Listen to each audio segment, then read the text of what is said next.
नमस्कार दोस्तों, स्वागत है आपका आपके अपने चैनल हंग्री स्पिरिट्स में। हंग्री स्पिरिट देख रहे सारे दर्शकों का मैं अंजू शर्मा दिल से स्वागत करती हूँ।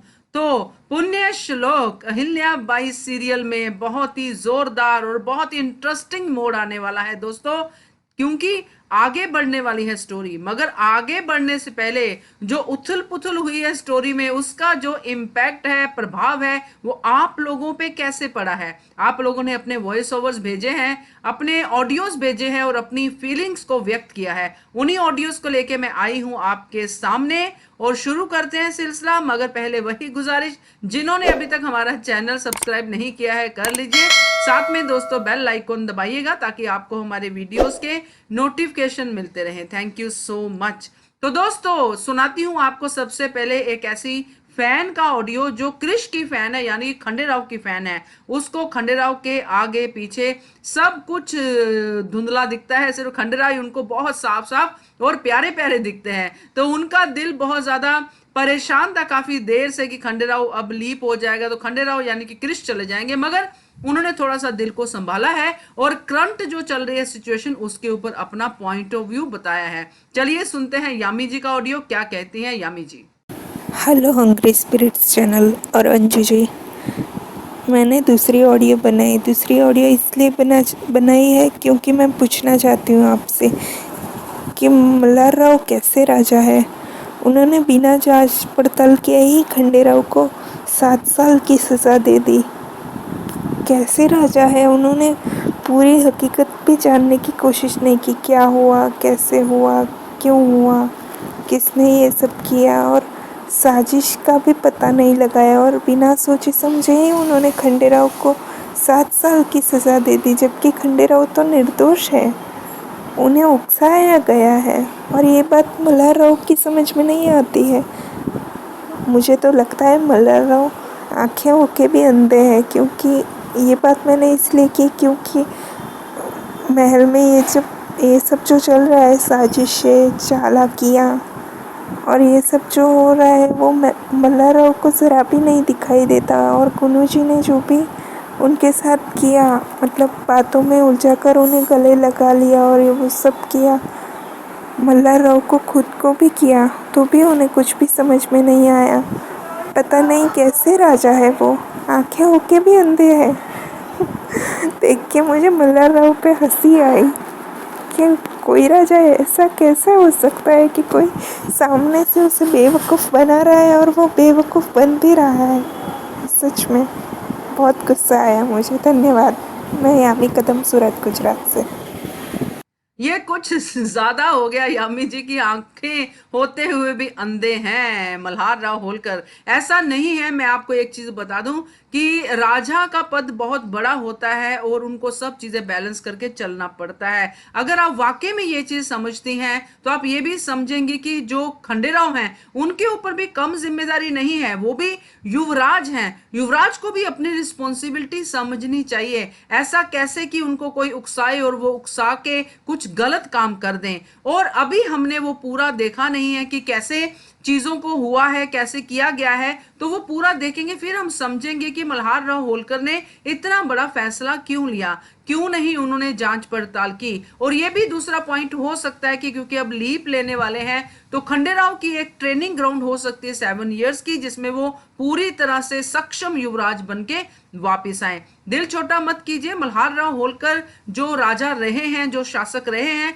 उनकी एग्जाम्पल हिस्ट्री में बहुत अच्छे तरीके से दी जाती है। तो मुझे लगा थोड़ा सा ज्यादा हो गया, तो कोई बात नहीं। आपका प्यार है अपने खंडेराव के लिए, जिसको कोई भी कुछ कहता है तो आपका दिल जो है उनके खिलाफ हो जाता है, आप उनको कुछ ऐसा बोल देती है। तो कोई बात नहीं है, ऐसा होता है, नथिंग टू वरी। सीरियल देखिए, सीरियल का मजा लीजिए। Thank you so much. तो अगला ऑडियो आपको मैं सुनाती हूँ शशि जी का, जो बहुत ही ढंग से उन्होंने चीजों को बताया है, विश्लेषण किया है। और वो एक ही सीरियल देखते हैं और वो है पुण्य श्लोक अहिल्याबाई। सुनिए क्या कहती है शशि जी। मैं सिर्फ और सिर्फ एक ही धारावाहिक देखती हूँ जिसका नाम है पुण्य श्लोक अहिल्याबाई। क्योंकि आजकल टीवी सीरियल्स में जितने भी धारावाहिक हैं, सब में एक ही बात है। हर सीरियल में, हर घर में कुछ न कुछ कुचक्र रचा जाता है और जिसकी खबर घर के किसी भी सदस्य को नहीं होती है।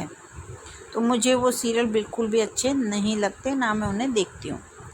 जब पुण्यश्लोक अहिल्याबाई धारावाहिक आया तो मुझे बहुत खुशी हुई और मुझे ये लगा कि चलो अब इसमें तो कुछ अलग देखने को मिलेगा, हमारे इतिहास से जुड़ी हुई घटनाएं दिखाई जाएंगी तो कुछ अच्छा लगेगा। इसलिए मैं अपना सारा काम पूरा करके ठीक 7:30 बजे आसन जमा के टीवी के आगे बैठ जाती हूँ। लेकिन अब धीरे धीरे मैं देख रही हूँ कि इसमें भी वही सब आ रहा है, मसाला डाल दिया है। मतलब वास्तविकता से कोसों दूर है ये धारावाहिक। अब तक सही चल रहा था, अब क्या हो रहा है इसमें। देखिए, मल्हार राव जी ने राजा होने के नाते बहुत अच्छा न्याय किया। उन्होंने जब बिना सबूत के उन्होंने कुछ नहीं सुना, जब उनके पास साक्ष्य प्रमाण मौजूद हो गए तब उन्होंने जो है अपना न्याय किया और अपने जावेद साहब को सार्वजनिक रूप से लज्जित ना करते हुए उनको एकांत कक्ष में बुला करके अपना आक्रोश व्यक्त किया और अपना जो है उन्हें हुक्म भी सुनाया। मैं तो कहती हूँ उन्हें ये कहना चाहिए था कि आपको हमेशा के लिए बर्खास्त किया जाता है। उन्होंने ये ना कहते हुए यही कहा कि भाई आपसे कुछ समय के लिए आपके सारे पद ले लिए जाएंगे, आपकी जितनी भी जिम्मेदारियां मैंने आपको सौंपी थी वो सब आपसे वापस हो करके हम जो है आपको कार्यमुक्त करते हैं।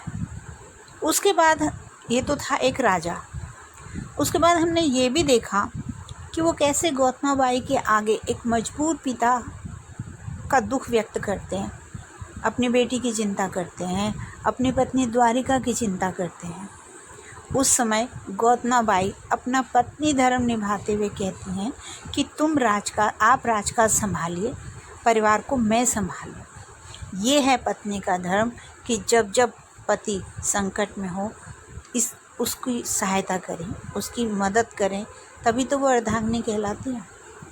अब मल्हार राव जी ने द्वारिकाबाई से विवाह किया, इसी दिन के लिए किया था। मैं तो समझ रही थी कि द्वारिका अब आड़े हाथों लेंगी अपने दामाद को, क्योंकि जो हमेशा अपने परिवार की दुहाई देती थी कि मेरे परिवार पर ये आँच नहीं आनी चाहिए, मैं कोई खून खराबा नहीं चाहती हूँ, मैं कोई बेईमानी छल कपट नहीं चाहती हूँ, खबरदार जो तुमने ऐसा काम किया। उसने एक शब्द नहीं बोला अपने दामाद को उस दिन, और उल्टा अब उसी अपराधी जावेद को अपने दामाद की मदद करने पे लगी हुई है। उनसे कह रही कि तुम्हारे बस का कुछ नहीं, अब मैं करूँगी। मतलब राजसत्ता की इतनी लोभी हैं वो, इतनी गरीबी हरकत करेंगे कि अपने ही पति के साथ छल कपट करेंगे। मल्हार राव तो दोनों बच्चों को बराबर प्यार करते हैं और उन्होंने अपनी पुत्री के लिए भी किसी तरह की कोई कमी तो नहीं छोड़ी है ना।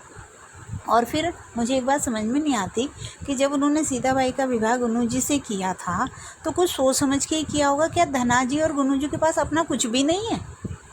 वो सिर्फ अपने ससुर की कमाई पे पल रहे हैं। इतने बेशर्म लोग तो मैंने देखे ही नहीं कहीं दुनिया में। हाँ, हकीकत में होते हैं ऐसे लोग जिनको अपने बुरे कर्मों का तनिक भी अफसोस नहीं होता।